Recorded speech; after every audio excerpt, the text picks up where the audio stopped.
What's up, y'all? Well, we're back. It's great to be here again. It's been a little while. We had our conference.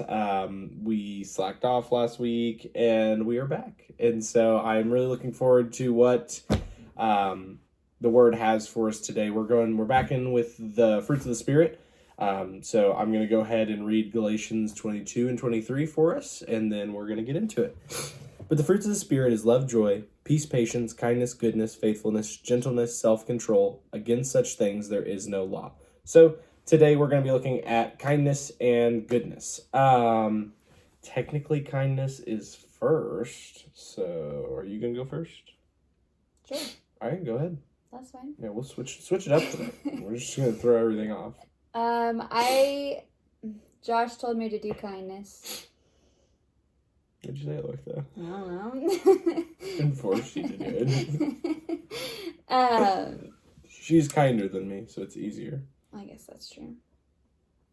Anyways, I think kindness, there's two ways that as Christians we should show kindness and that it should be evident in our lives. And I think one is through our words and actions. And like, you can't have just words because then you're a hypocrite.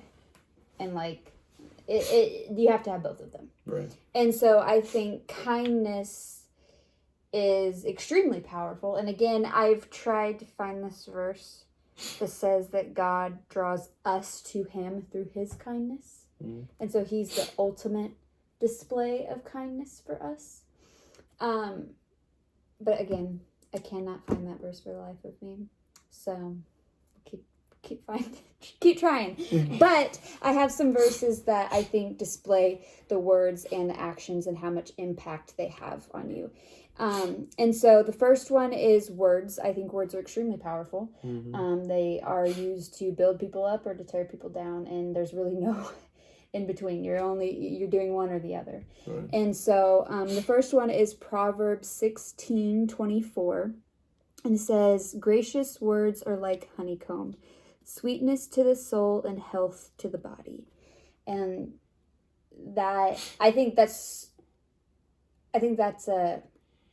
a pretty verse that we like to quote.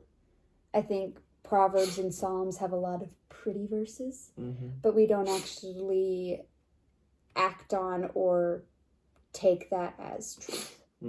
And so I think it is. I think it's very important to have kind words because it is very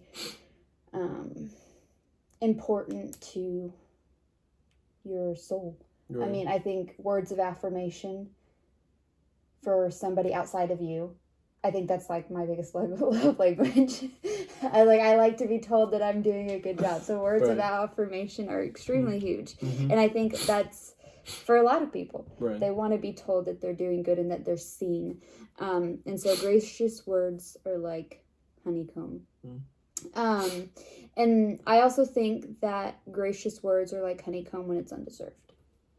And I think kindness is connected to mercy. And so I like that verse a lot. And then another one for actions is because you have to have actions to follow up your words. Absolutely.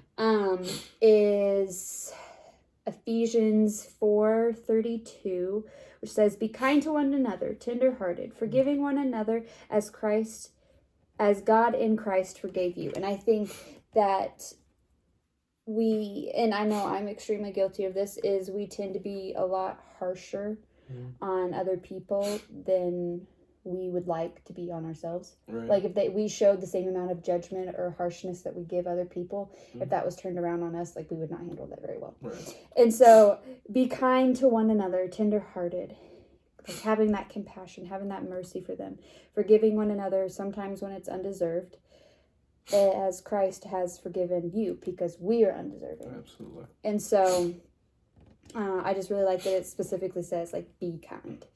Be kind. In your actions, in your thoughts, in your words. In Colossians, it's a similar verse. Colossians 3:12.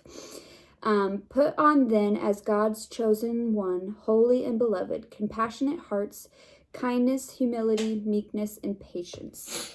And so I think this covers a lot of what we've kind of already talked about with fruits of the Spirit. We got patience in there. Yeah, you got patience in there. But I think it sums up what kindness is. It's a compassionate heart. Right.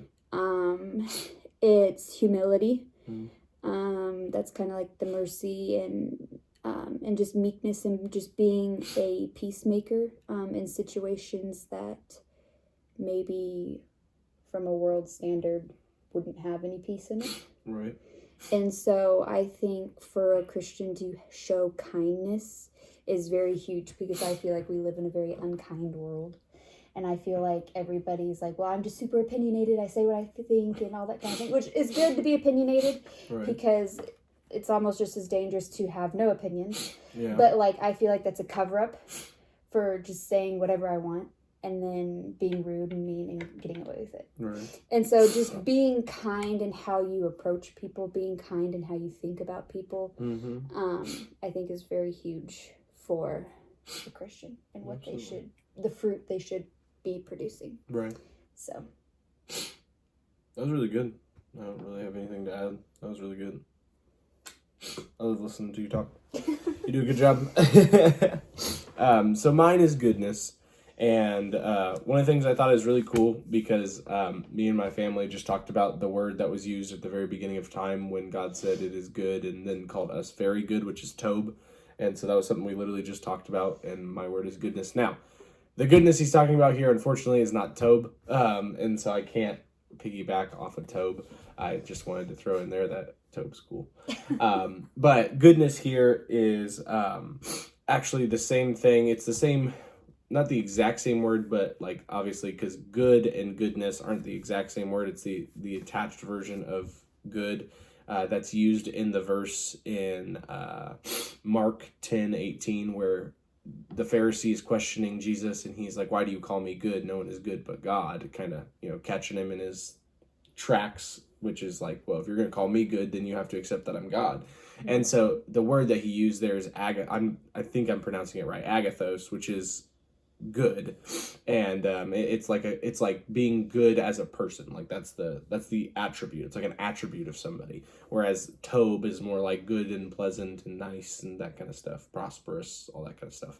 And so, but I think it's really interesting because the goodness in Galatians that he says in the fruits of the Spirit is just the elongated version of agathos. So it's like we're pretty much being called to be like God, because if God is the only one that is good and we're called to have goodness as a fruit of the Spirit, then we're looking at being like God in that sense. And so I really felt like 1 John 3, the first part of it really tied in well with it. It says, see how great a love the Father has given us, that we would be called children of God. And in fact, we are. For this reason, the world does not know us, because it did not know him. Beloved, now we are children of God, and it has not appeared as yet what we will be. We know that when he appears, we will be like him, because we will see him just as he is. And everyone who has this hope set on him purifies himself just as he is pure. And so I just really like that, because it's the idea of we're children of God now. And so we are heirs of God. Obviously, we're God's creation. And so we have his likeness in the fact that we're made in his image, but also us as Christians have the Holy Spirit inside of us. And so when we get to see Christ for who he is, we will be like him. And I don't know, that's just a big encouragement to me. And as I thought about goodness, it's like, what does it really look like? Like, how do we apply goodness into a normal day-to-day life? Because you don't think about it when you just read the fruits of the Spirit. Like, it's really nice to do the song and do the fruits of the Spirit. It's a pretty verse. It is a pretty verse. Yeah, it's very true. Paul has some pretty verses too, and some not so pretty. But as I was thinking about goodness, I was like, well, how do you use this fruit of the Spirit, goodness? Like, what does that look like? To me, it's just being like God, and I like this because obviously it ties back to the first fruit of the Spirit, love. So how great love the Father has given us. It's like, that's it. Like when you embody who God is, which obviously John 1 tells us the same thing. So John's very big on God being love. And I think I'm thinking the word became flesh. And I think it talks about him loving. Maybe I'm off in where I'm at, but John is like very well known for being the one that Jesus loved. And so it's like, I don't know, just that idea of us trying to attribute ourselves to God as much as we can be, to me is goodness. Because it's like when you first think about goodness, it's very hard to make it practical for your day-to-day life. Like how do you show goodness truly? And to me it's just being as much like God and like Christ as we can. It's like, to me, that's goodness, because who's good but God? And obviously Christ is God, and so if we are to act like Christ, then we are to act in goodness. And so, to me, that's what it is. And so, I don't have anything too big. It's just the idea of being like Christ, I think, has been the big one for me. So, with that, our song of the week. I think I did altars over stages already. Yes. I really want to do it again, but I feel like that's wrong.